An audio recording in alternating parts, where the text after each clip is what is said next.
बोलिए परमपिता परमात्मा की, सदगुरु बंदी छोड़ कबीर साहिब की, सभी संतों की, सभी भक्तों की, आज के आनंद की, सकल अंश को बंदगी साहेब बंदगी।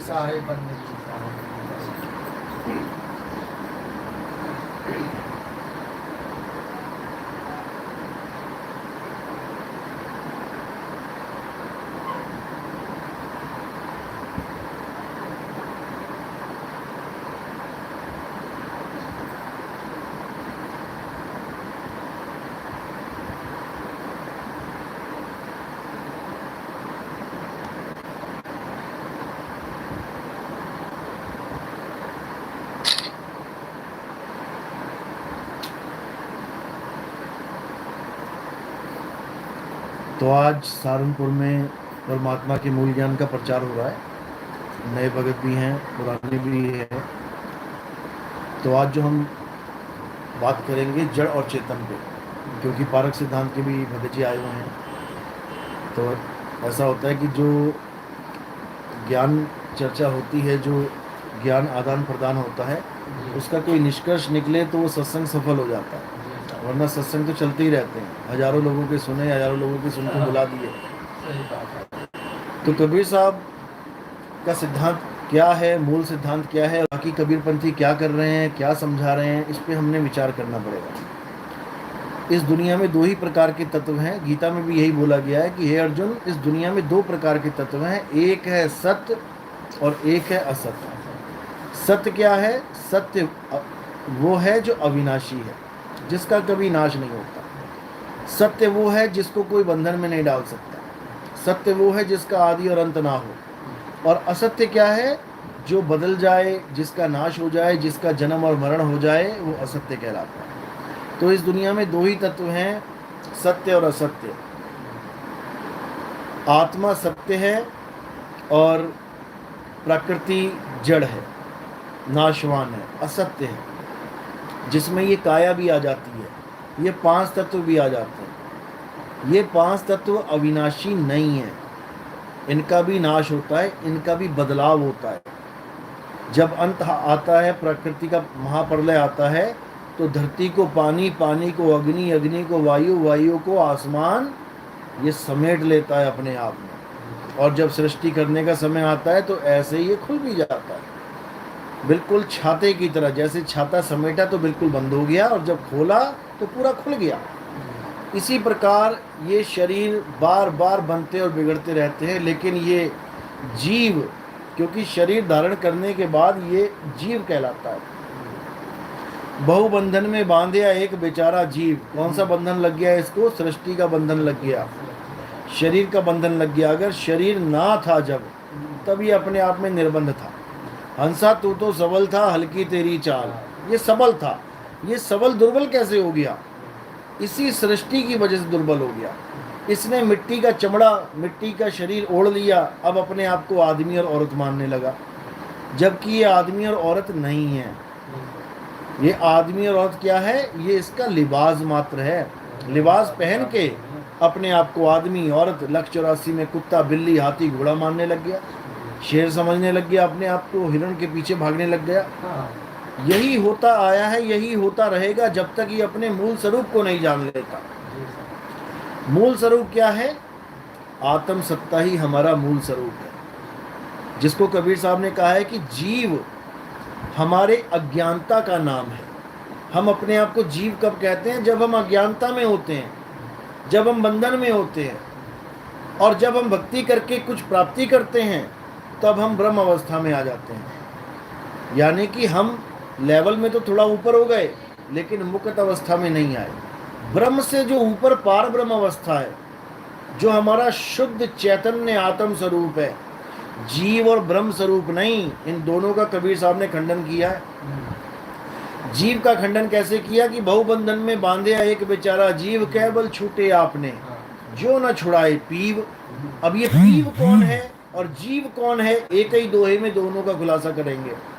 जीव वो है जो बंधन में है, जो अपने आप को आदमी, औरत, बूढ़ा, जवान, बच्चा मान के बैठा है, वो जीव अवस्था में है तो वो अमर, ईश्वर अंश, जीव अविनाशी, लेकिन भटकता रहेगा।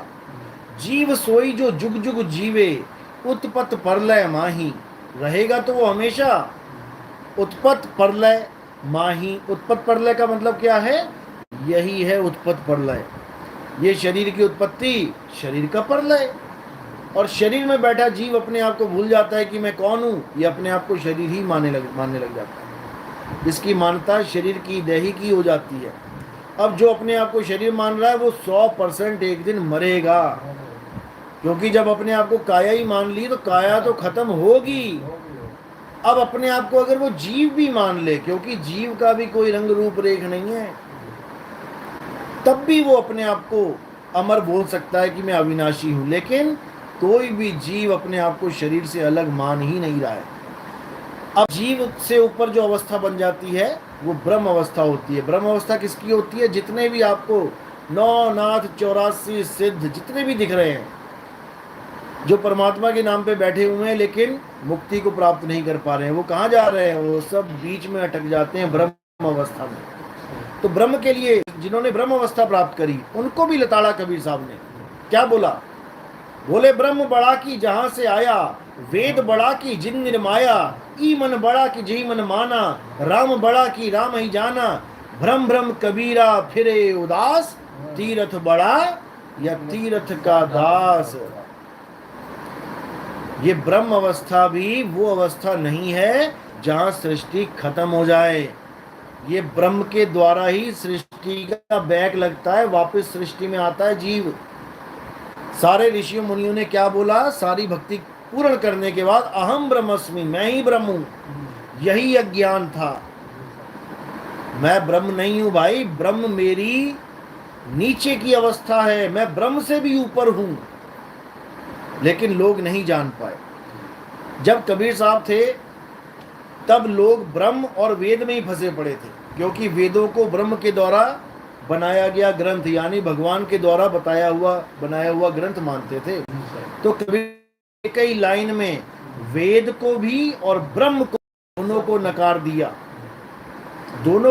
दिया। लेकिन कुछ लोग भ्रम फैला रहे हैं कि ब्रह्म नहीं बोला, ब्रह्मा बोला, कि ब्रह्मा बड़ा की जहां से आया। ये बिल्कुल गलत है, ये बिल्कुल गलत है। और इसको अच्छी तरह समझाया जाएगा आने वाले सत्संगों में। बीजक में 600 साल पहले ब्रह्म ही बोला गया है। जितने भी लोगों ने बाद में लिखा है बीजक को देख देख के अपने ग्रंथों में, उन्होंने ब्रह्मा कर दिया, क्योंकि वो ब्रह्म को समझ नहीं पाए कि ब्रह्म क्या है। उन्होंने गलती से अज्ञानता में, या कह लो कोई पीछे कारण था, उस कारण से ब्रह्मा कर दिया। लेकिन वो क्या कारण है वो समझाया जाएगा आने वाले सत्संगों में। तो कबीर साहब ने ब्रह्म का खंडन करते हुए बोला कि ब्रह्म बड़ा की जहां से आया और वेद बड़ा की जिन निर्माया। ये सारे ब्रह्म और वेदों की महानता गा रहे थे, आत्म स्वरूप को भूले पड़े थे। तो कबीर साहब ने आत्म स्वरूप की महानता बताते हुए बोला कि जल में मीन प्यासी, मोहे देखती आवे हंसी, आत्म ज्ञान बिना नर भटके, कभी काबा कभी काशी। कि जो कुछ भी है ये आत्म सत्ता है। आत्मा के बिना ब्रह्म भी सृष्टि नहीं बना सकता, क्योंकि ब्रह्म से ही त्रिगुण पैदा होते हैं। और आत्म सत्ता ना हो, त्रिगुण पैदा करके दिखा दे, ब्रह्म नहीं कर सकता। ब्रह्म कह लो, निराकार कह लो, मन कह लो, एक ही बात है। क्योंकि मन सूरत के द्वारा ही जीवित हुआ बैठा है। जो तुम्हारा मन बार बार सोचता है, मन ये कर रहा है, मन वो कर रहा है, ये मन ताकत कहाँ से ले रहा है? ये तुम्हारी आत्मा से ताकत ले रहा है। तुमसे ही ताकत लेके और तुम्हें ही उलझा देता है, तुम्हें ही भटका देता है। क्योंकि उस वक्त तुम जीव अवस्था में होते हो, इसलिए भटका देता है। आत्मज्ञान में क्यों नहीं भटका सकता?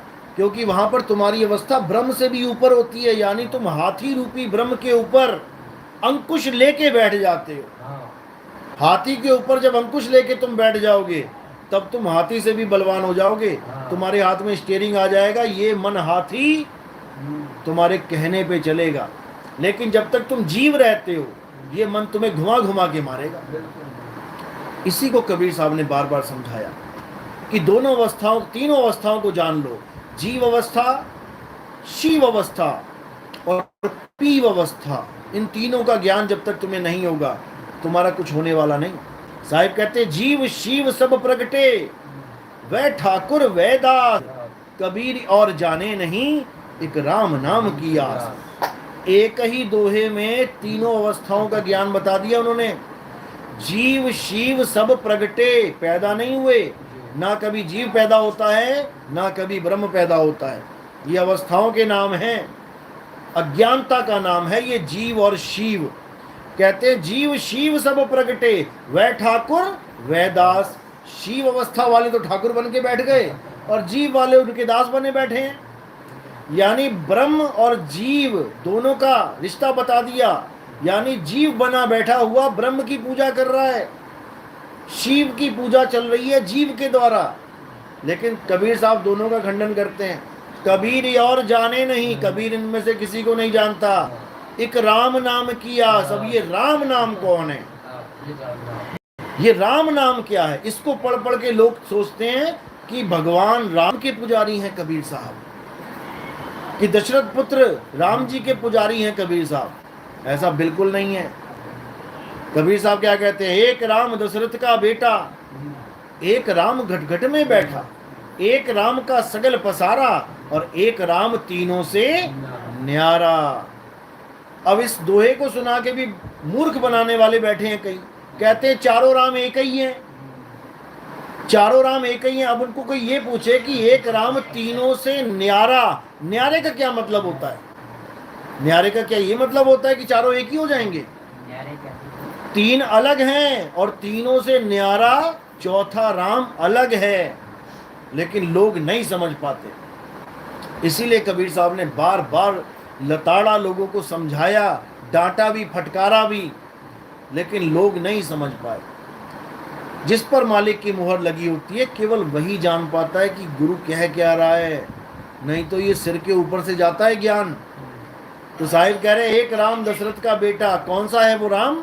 वो काया राम है, जिसको पहचान लेते हो तुम कि ये दशरथ का बेटा है कि देवकी का बेटा है, ये अंजना का बेटा है या रमेश का या सुरेश का बेटा है। देखो सारे राम सबको देख देख के पहचान रहे हो, ये काया राम है।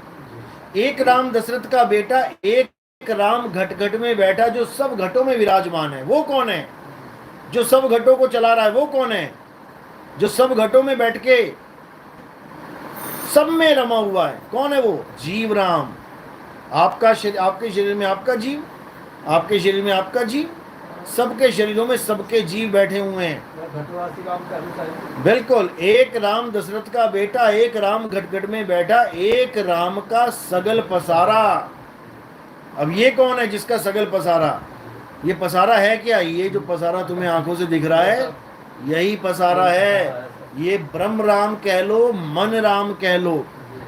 छोटी सी झोपड़ी बनाई मन ने, कहता आसमान के नीचे नहीं रहूंगा, मुझे एक शेल्टर चाहिए। एक प्लास्टिक जोड़ के एक छोटी सी झोपड़ी बना ली। थोड़ा काम धंधा स्टार्ट किया, पैसे आने लगे, कहता नहीं ये तो छोटा सा घर है, मुझे बड़ा चाहिए। एक कमरे का मकान बना लिया। और थोड़े पैसे आ गए, कहता नहीं ये छोटा है, 2 कमरे का बना लिया, 2 बिल्डिंग बना ली, 10 मंजिला बना लिया। बढ़ता ही चला गया, एक से मकान से 2, 2 से 4, 4 से 8 करता ही चला गया। पूरा पूरा शहर बसा दिया। कौन से राम ने बनाया ये? पहले राम ने बनाया शहर, ये दूसरे राम ने बनाया है, ये तीसरे राम ने बनाया है। ये मन के खेल हैं जो तुम्हारा विस्तार करता जा रहा है, करता जा रहा है। अकेला आदमी आया था दुनिया में, जवान हुआ, कहता नहीं मैंने तो विस्तार करना है, बीवी लाओ, शादी करूंगा, बच्चे हो गए, विस्तार कर लिया। किसने किया? मन ने किया। एक राम दशरथ का बेटा, एक राम घट घट में बैठा, एक राम का सगल पसारा, एक राम तीनों से न्यारा। ये कौन है? अब ये तन राम से भी अलग है, ये जीव राम से भी अलग है, ये मन राम से भी अलग है। ये कौन सा राम है? ये आत्म राम है। हमारी मुक्त अवस्था, जिस अवस्था में हम थे, जिसको बोला जहिया जन्म मुक्ता हता और तहिया हता ना कोई, छठी तुम्हारी है जगह, तू कहां चला भिगोए। तेरी अपनी आत्म अवस्था है, उसको छोड़ के तू कहां 5 तत्वों में जा रहा है, कहां तू जन्म मरण में फंसने जा रहा है। तो वहां से उतरते ही ये जीव बना बैठा है यहाँ पर। अब इस जीव की मुक्ति तभी होगी जब इसको कोई भेदी गुरु मिल जाएगा। भेदी गुरु किसका भेद बताएगा? अपने आत्म स्वरूप का भेद बताएगा, ना कि कोई मंत्र देगा, जंत्र देगा, तंत्र देगा। जो जंत्र मंत्र तंत्र देगा वो अज्ञानी गुरु, वो समझ लो फंसाने वाला गुरु है। और जो तुम्हें आत्म ज्ञान देगा, तुम्हारे स्वरूप का ज्ञान देगा, जीव स्वरूप का नहीं। जीव स्वरूप तुम्हारा नहीं है, जीव स्वरूप अज्ञान का है। एक डॉक्टर शराब पी के नाली में पड़ा है, तो उस वक्त तो डॉक्टर है कि शराबी है? शराबी है, डॉक्टर नहीं है। उसको शराबी का ज्ञान हटा के और डॉक्टर का ज्ञान दोबारा बता के उसको सीट पे बैठाना है और लोगों की शराब छुड़वाएगा वो। उसको कहते हैं आत्म अवस्था। और जो नाली में पड़ा है वो है जीव अवस्था। देखो सुअर पड़ा है कि नहीं नाली में, तो ये जीव ही तो है। जीव अलग है, आत्म अवस्था अलग है, लेकिन लोग नहीं समझ पा रहे हैं। लोग जीव को ही सत्य मान के बैठे हुए हैं। तो यही कबीर साहब समझा रहे हैं, लेकिन इस मत को कोई जान नहीं पाता। ये आत्मा का खंडन कर रहे हैं लोग कि आत्मा कुछ नहीं होती। अच्छा, आत्मा कुछ नहीं होती। और कबीर साहब ने, संतों ने वाणियों में इतना आत्म राम का जिक्र कर रखा है, वो क्या है फिर? जीव को तो 84 का गुलाम बता रखा है। जग में जीव अनंत न जाने पीव को, बहुत कहा समझाए 84 के जीव को। जीव को ही सर्वे सर्वा मान के बैठ गए हैं, यही अज्ञान है। और जो जीव को सर्वा सर्वे मानेगा वो जीव ही होके आएगा। जहां आशा तहां वासा हुई, और वाह को रोक सके ना कोई, उसको कोई नहीं रोक सकता। इसलिए कबीर साहब समझा रहे हैं कि ये मनुष्य, ये तेरा आखिरी जन्म है। अगर इस जन्म में तूने होशियारी नहीं दिखाई, तूने विवेक बुद्धि बल नहीं बढ़ाया अपना, तो तू दोबारा से उसी 84 में चला जाएगा। कोई बचाने वाला नहीं। लख 84 भटक के पौपे अटके आए, अब की पासा ना पड़ा तो फिर 84 जाए। पासा क्या है? पासा है तुम्हारा सतनाम, तुम्हारा सच्चा नाम। अगर सच्चा नाम नहीं लिया इस बार, तो समझो कि अब दोबारा जाने की तैयारी करो, कोई बचाने वाला नहीं है। इसलिए कबीर साहब ने सतनाम की महिमा गाई है। साहिब कह रहे सत्य नाम है सार, बूझो संत विवेक करी, उतरो भवजल पार। सतगुरु का उपदेश यही। सत्य नाम है सार। इस दुनिया में दो ही तत्व हैं, सार असार। सतगुरु ऐसा चाहिए जैसा सूप सुहाए, और सार सार तो गही रहे, थोथा दे उड़ाए। थोथे में क्या आता है? ये काया, ये माया, 3 गुण, 25 प्रकृति, ये सारा जितना भी मन माया का खेल है, ये सब थोथा है। ये 5 तत्वों की दुनिया थोथा है। ये मंदिर मस्जिद गुरुद्वारे जितने भी हैं, जो जड़ हैं, जो इंसान बना रहा है, वो थोथा है। सत्य क्या है? आत्मा ही सत्य है। हे अर्जुन, ये आत्मा ही सत्य है। ये अपरिवर्तनशील है, ये कभी बदलती नहीं है, ये कभी जन्म और मरण में भी नहीं आती। जो अपनी आत्मा को इसी जन्म में जान लेते हैं, वो इस जन्म मरण से मुक्त हो जाते हैं। और जो अपने जीवन काल में आत्मा को नहीं जान पाते, वो नाना प्रकार की योनियों में भ्रमण करते हैं। कुत्ता, बिल्ली, हाथी, घोड़ा, सुअर, क्या क्या बनना पड़ेगा तुम सोच भी नहीं सकते। इसलिए केवल और केवल आत्मज्ञान, और आत्मज्ञान का नाम है सतनाम। जो बाबा नानक कहते हैं सतनाम वाहे गुरु, यानी उस गुरु ने मुझे सतनाम दे दिया। वाह मेरे गुरु, क्या चीज दे दी मुझे। वही भूली हुई वस्तु है जिसको एक पारखी गुरु तुम्हें याद करवाएगा। तो यही समझा रहे हैं कि सतनाम के बिना ये नर 84 में भटकेगा। सत्य नाम को सिमर के तर गए पतित अनेक, और तेहि कारण नहीं छोड़िए सत्य नाम की टेक। तो सत्य नाम ही हमारा पिता है, हमारी माता है, हमारा रब है, हमारा गुरु है, सब कुछ सतनाम ही है। इसीलिए कबीर साहब की फोटो के आगे पीछे ऊपर नीचे कहीं ना कहीं सतनाम जरूर लिखा होगा, लेकिन वो उनका गुप्त नाम है। उजागर नाम कौन सा है? कबीर, सतसुकृत, मुनिंद्र, करुणामय, ये उजागर नाम है। यानी इनको देख के पहचाना जाता है कि कबीर साहब आ गए जी। लेकिन जो उनका गुप्त नाम है, क्योंकि नाम आपका भी गुप्त है, जो उनका गुप्त नाम है वही तुम्हारा गुप्त नाम है। दोनों में कोई फर्क नहीं है, वो है सतनाम।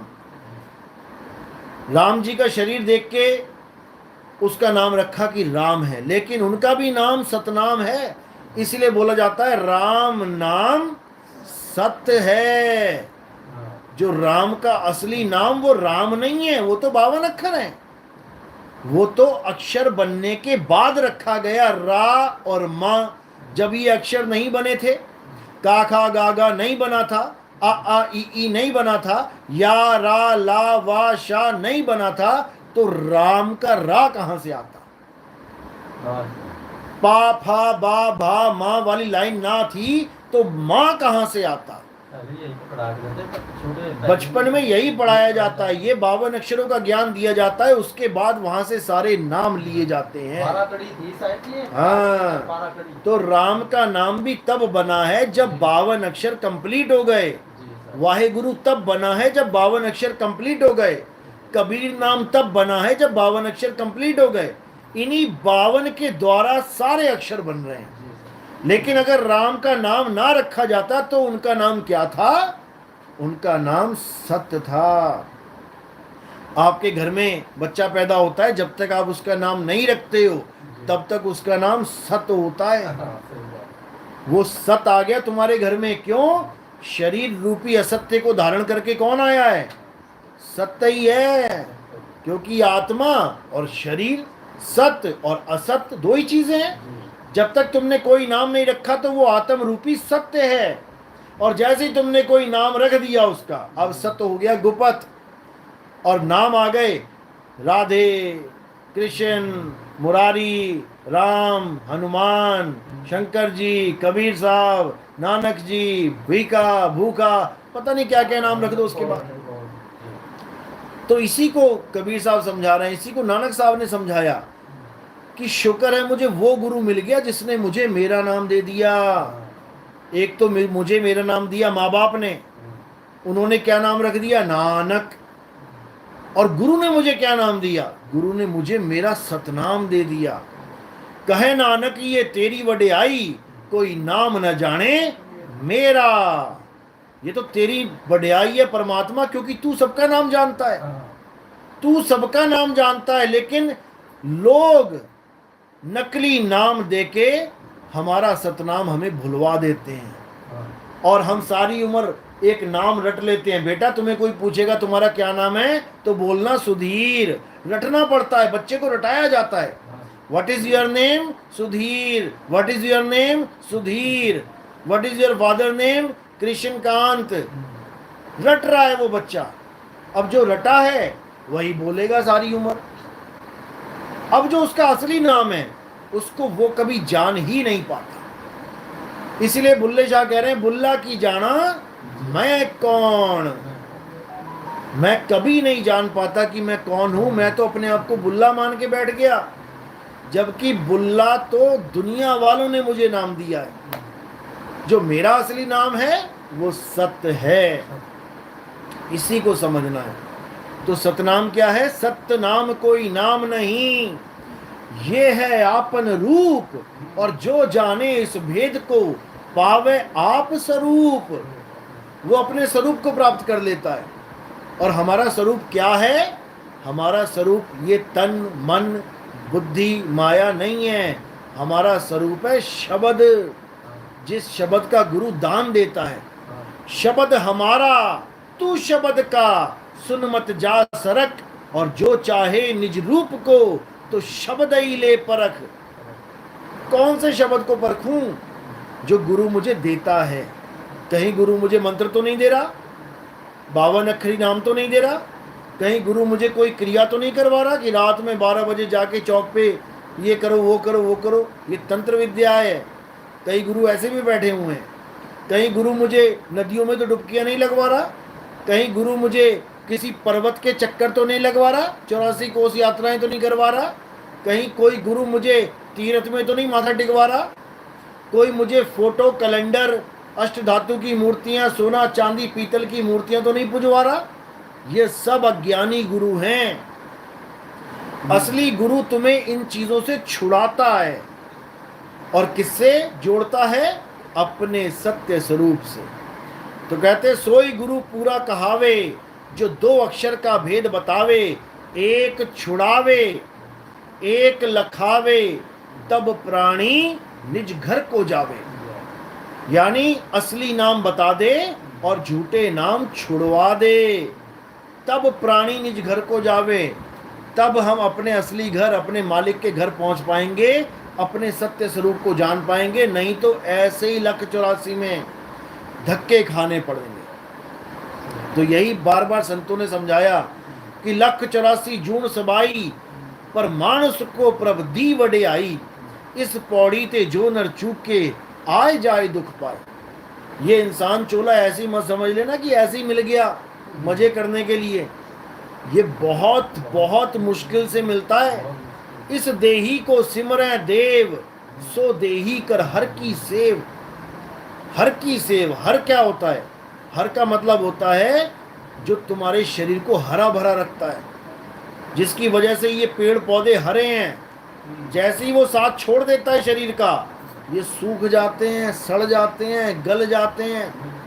तुम 150 साल जीवित रहो, तुम्हारा शरीर हरा भरा रहेगा, आत्मा साथ है तो। जिस दिन आत्मा ने तुम्हारे शरीर को छोड़ दिया, वो सूखना शुरू हो जाएगा, गलना शुरू हो जाएगा, मिट्टी बन जाएगा वो। तो हरी वो है जिसके कारण तुम्हारी काया हरी भरी है, ना कि तुम पत्थर को हरी मान के बैठ जाओ कि पत्थर का हरी पूजोगे। अरे एक चेतन सत्ता, एक आत्मा पत्थर को भगवान मान के बैठ जाए तो इससे बड़े दुर्भाग्य क्या होंगे। क्या हमारे राम जी मिट्टी के थे? क्या हमारे कृष्ण जी मिट्टी के थे? तो तुमने भगवान को मिट्टी का कैसे बना दिया? कृष्ण जी समझा समझा के थक गए कि हे अर्जुन, तू और मैं शरीर नहीं है। जो तुझे और मुझे शरीर करके जानता है, वो कभी हमारे सत्य स्वरूप को नहीं जान सकता। हे अर्जुन, ये शरीर तो हमारे कपड़े हैं, एक दिन जर्जर अवस्था होगी, इसको हम खोल के फेंक देंगे। तुम्हारा और मेरा स्वरूप आत्मा है, हम अजन्मे हैं, नित्य हैं।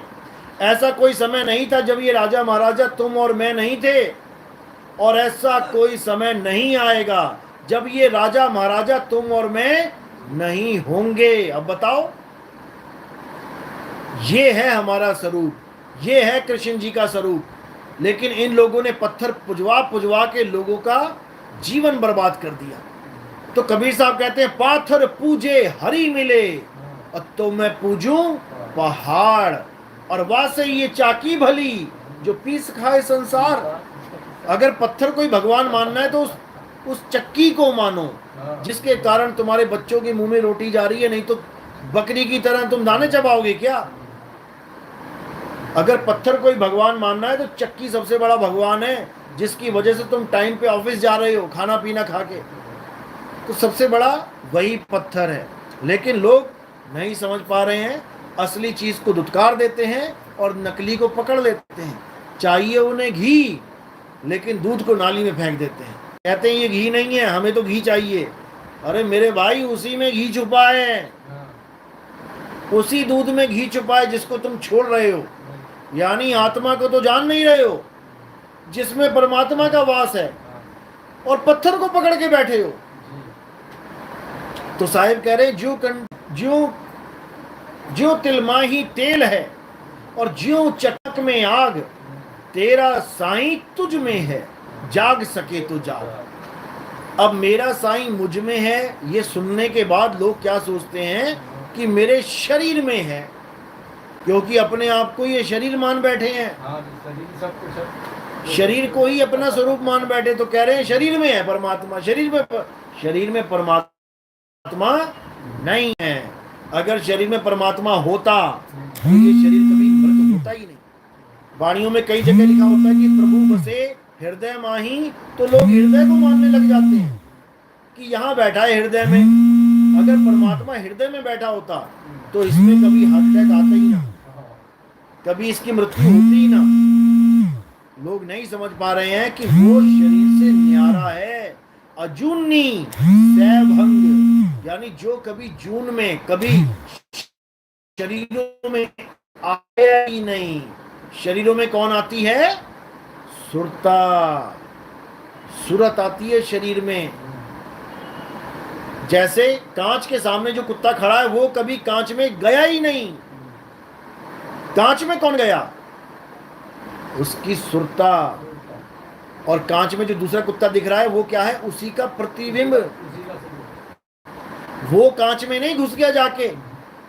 इसी को साहिब समझा रहे हैं। जैसे स्वान कांच मंदिर में भरमते भूख मरे हो, और कहें कबीर नलनी के सुगना तो हे कौन पकड़े हो। क्या वो कुत्ता कभी बाहर निकल के उस कुत्ते को काट सकता है? कभी नहीं काट सकता। लेकिन वो भौंक भौंक के मर जाएगा शीशे के सामने, अज्ञानता में। इसी प्रकार तुम अजर अमर अविनाशी तत्व हो, तुम्हें कोई पकड़ ही नहीं सकता, लेकिन तुम मारे जाते हो अपने स्वरूप को ना पहचानने के कारण। ये जितने भी दूत दिखाई देते हैं, काल के दूत आ गए जी, यमदूत आ गए, पकड़ रहे हैं मुझे, ये तुम्हारी अज्ञानता की वजह से पकड़ रहे हैं तुम्हें। और वो पकड़ भी नहीं सकते, तुम खुद ही उनको अपना हाथ दे देते हो कि लो पकड़ लो मुझे। तो इसी को गुरबाणी में बोला है कि प्रताप तुम्हारा देख के यमदूत छट जाएं। किसका प्रताप दिखाना है? अपने सत्य स्वरूप का। जब अपना स्वरूप तुमने प्रकट कर लिया, उसके बाद ये यमदूत वमदूत कुछ नहीं कर सकते तुम्हारा। उसके बाद क्या है? नैनम छिंदंती शस्त्राणी नैनम दहती पावका ना चैनम क्लोदन तापे ना शोषती मारुता। हे अर्जुन, इस आत्मा को ना तो कोई शस्त्र काट सकता है, ना अग्नि जला सकती है, ना वायु सुखा सकती है, ना जल भिगो सकता है। तो यमदूत कैसे पकड़ेगा?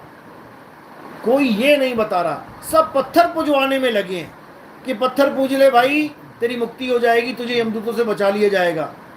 इनको ये नहीं पता पत्थर ही यमदूत हैं, पत्थर ही यमदूत हैं। जैसे पत्थर की पूजा करोगे उसी रूप में कोई ना कोई आ जाएगा। और चाहिए क्या? अपना स्वरूप चाहिए, अपना आत्म स्वरूप चाहिए। तो यही कबीर साहब कह रहे हैं, देव निरंजन सकल शरीरा। देव निरंजन कौन है? यमराज कौन है? सकल शरीरा। किसी भी शरीर के तुम आस लगा के बैठ जाओ, किसी भी शरीर की तुम ध्यान करके बैठ जाओ कि मेरा परमात्मा ऐसा होगा, मेरा भगवान ऐसा होगा, वही निरंजन है। देव निरंजन सकल शरीरा, तामे भ्रम भ्रम रहल कबीरा। लेकिन ये किसी को समझ में नहीं आ रहा। लेकिन गुरु की दया होती है, वेदी गुरु जीवन में आते हैं तो सारे भेद खोल के रख देते हैं। सारा जितना भी ये धागा उलझा, 9 मन धागा उलझिया, और कहो कौन सुलझाए? सतगुरु ऐसा सुलझाया कि फिर उलझा ना जाए। एक पतंग उड़ाने के लिए जो चरखी यूज करते हैं, छोटी सी 200 ग्राम की, वही जब उलझ जाती है छत पे, उसी को सुलझाने में 2 घंटे लग जाते हैं, तब भी ना सुलझती, फिर तोड़ तोड़ के गांठी लगानी पड़ती है। यहाँ 9 मन सूत उलझा पड़ा है, कैसे सुलझेगा भाई? तो जब भेदी गुरु आता है तो सब समझ में आने लग जाता है, एक एक वाणी खुलने लग जाती है, सारा ज्ञान समझ में आने लग जाता है। तो ये सारा खेल तब होता है जब मालिक चाहते हैं। और ये समय वही चल रहा है जो परमात्मा ने बोला था कि 12 पंथ काल फुरमाना, भूले जीव न जाए ठिकाना, 13वें पंथ हम ही चले आए। कई लोग कह रहे हैं 13वां पंथ हमारे अंदर है, अंदर है। अरे अंदर कहाँ से आ गया? 13वें पंथ हम ही चले आए। वो चल के आएगा और सब पंथ मेट के एक पंथ चलाएं। अंदर तो काल बैठा है, परमात्मा थोड़ी नहीं बैठा है। साहिब कहते संतो तन खोजा मन पाया, मन ही श्रोता मन ही वक्ता, मन ही निरंजन राया, संतो तन खोजा मन पाया। कई लोग से पूछो परमात्मा क्या है जी? ये जो आवाज है यही परमात्मा है। भाई ये तो माँ बहन की गालियां भी देती है आवाज, फिर कैसे परमात्मा हो गई? तब नहीं समझ में आता। ऐसे भी बैठे हैं महात्मा, अरे ये बोलता राम जो है ना यही परमात्मा है, ये तो दुनिया भर की लड़ाइयां कर रहा है, झगड़े कर रहा है, ये कहां से हो गया परमात्मा? उनको ये भी नहीं समझ में आ रहा ये बोल कौन रहा है। कह रहे संतो तन खोजा मन पाया, मन ही श्रोता मन ही वक्ता, मन ही निरंजन राया। ये सुनने वाला बोलने वाला इस काया में मन ही है। अच्छा अच्छा सुनता है तो बड़ा खुश हो जाता है, कड़वा कड़वा सुनता है तो फिर यहां से भी कड़वाहट निकालता है। ये मन है, ये परमात्मा नहीं है कि परमात्मा को मान के बैठ जाओ। ये मन है, ये ब्रह्म है। ब्रह्म बोले काया के ओले, और काया बिना ब्रह्म क्या बोले। ये मन अंदर गुड़गुड़ गुड़ कर रहा है, लेकिन बिना काया के बोल नहीं सकता। लो मुंह बंद कर लिया मैंने, अब मैं सोच रहा हूं कुछ, मन में बोल रहा हूं, तुम्हें सुनाई नहीं देगी बात। मन बोले काया के ओले, और काया बिना मन क्या बोले। तो इसी प्रकार ब्रह्म तब बोलता है जब काया का सहारा लेता है, तब बोल पाएगा, नहीं तो नहीं बोल पाएगा। लेकिन आत्मा सदा बोलती है, वो अलग है, वो बोलता राम कोई और है। तो साहिब ने कहा, चाम के महल में बोलता राम है, तू राम और चाम को चीन भाई। लोग इसी को बोलता राम समझ रहे हैं, यही अज्ञान है। ये आवाज उस आवाज की वजह से आ रही है। जैसे एक आवाज खेतों में आप सुनोगे करंट की आती है, चर, और उसी से वही करंट जब टीवी में लगाते हो तो 52 अक्षरी आवाजें आती हैं। हिंदी की न्यूज सुन लो, अंग्रेजी की सुन लो, गुजराती चैनल देख लो, बंगाली देख लो, सब कुछ चल रहा है उसमें। तो दोनों आवाजें अलग हैं। ये आवाज उसकी वजह से आ रही है, उसको कोई जानता नहीं है। वो एक अखंड रस है, अविनाशी रस है, और ये खंडित है, 52 अक्षर है। तो इसी को समझना है। गुरु ग्रंथ साहब में बिल्कुल क्लियर बोला है, 52 अक्षर जोरे आन, सक्या ना अक्षर एक पहचान। ये 52 अक्षर बोलने वाला ये मन है, और वो अखंड नाम वो परमात्मा है। इन दोनों का भेद कोई भेदी गुरु बताता है, नहीं तो अटक जाते हैं सारे के सारे। तो 52 अक्षर लोक तरह सब कुछ इन्हीं माही, ये अक्षर खिर जाएंगे, वो अक्षर इनमें नाही। तो वो आदि अक्षर है जिसको कबीर साहब ने अखंड नाम बोला है। अखंड यानी जो कभी खंडित होता ही नहीं है, उसको जानना है। नाम अखंड और खंडा सद गर्जे ब्रह्मंडा। उस गर्जना को जानना है कि वो कहाँ हो रही है, और उस गर्जना को जानकर हम अपने असली स्वरूप को प्राप्त कर लेते हैं, क्योंकि वो हमारा ही स्वरूप है। लेकिन हम ना जानने के कारण इन 52 अक्षरों में उलझ जाते हैं। खुद भी अपने नाम रख लिए, अपने बच्चों के नाम रख लिए, और खुद ही भगवानों के नाम रख लिए, मंत्र बना लिए, खुद ही 52 को उठा उठा के जपने लगा। गरीबदास जी महाराज कहते हैं, 52 अक्षर लेख राम रंग होरी हो, वो अक्षर यामे नाही राम रंग होरी हो। कागज कलम कलेस राम रंग होरी हो, वो रहा शेष का शेष राम रंग होरी हो। वो हमेशा हमेशा हमेशा रहेगा। ये 52 अक्षर तो कलेश है, आज तुमने लिख दिए, कल को किसी ने मिटा के वहां पे कुछ और बना दिया, अब करते रहो झगड़ा। जैसे ब्रह्म को ब्रह्मा लिख दिया, अब करते रहो झगड़ा। अब कौन निबेड़ा करे सत्य क्या है। लेकिन जो विवेकी पुरुष होता है वो निबेड़ा कर देता है, विवेकी करेगा। तो इसीलिए 52 अक्षरों से कबीर साहब, नानक साहब, रविदास जी, गरीबदास, भीखा साहब, ये सब संत 52 से परे करते हैं।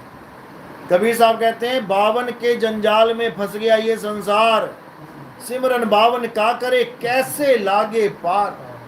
52 अक्षर जी बाधारा, आदि अक्षर जी भ्यासे न्यारा। वाही को सत सिमरण कहिए, सिमर सिमर नर उतरो पारा।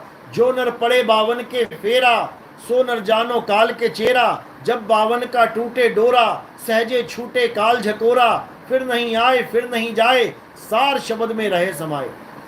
फिर तुम्हारी सूरत इस काया में नहीं रहेगी, फिर वो सार शब्द में रहेगी। जाप मरे अजपा मरे, अनहद भी मर जाए, सूरत समाये शब्द में, वाको काल न खाए। तो बात यहाँ पे आती है। लेकिन ये सब तब होता है जब आपके जीवन में भेदी गुरु आता है, जो उस वस्तु का लखाव करवाता है जिसको आप जन्मों जन्मों से ढूंढ रहे हो। अरे वस्तु कहीं ढूंढे कहीं, और कहीं भी दिलागे हाथ। गुप्त वस्तु तब मिले, भेदी लीजिए साथ। भेदी लीना साथ में, और दीनी वस्तु लखाए। कोटि जन्म का पंथ था, पल में पहुंचा जाए। करोड़ों जन्म लग जाएंगे उस वस्तु तक पहुंचते पहुंचते अपने आप। लेकिन भेदी गुरु मिला तो वस्तु के साथ तुम्हारा कनेक्शन साथ के साथ होना शुरू हो। तो यही है भेदी गुरु महिमा। चलो आज का सत्संग ही समाप्त करते हैं, और जो दूसरी दीक्षा है वो आपको प्रदान कर देते हैं, उसके बाद आरती हो जाएगी। साहिब बंदगी सतनाम।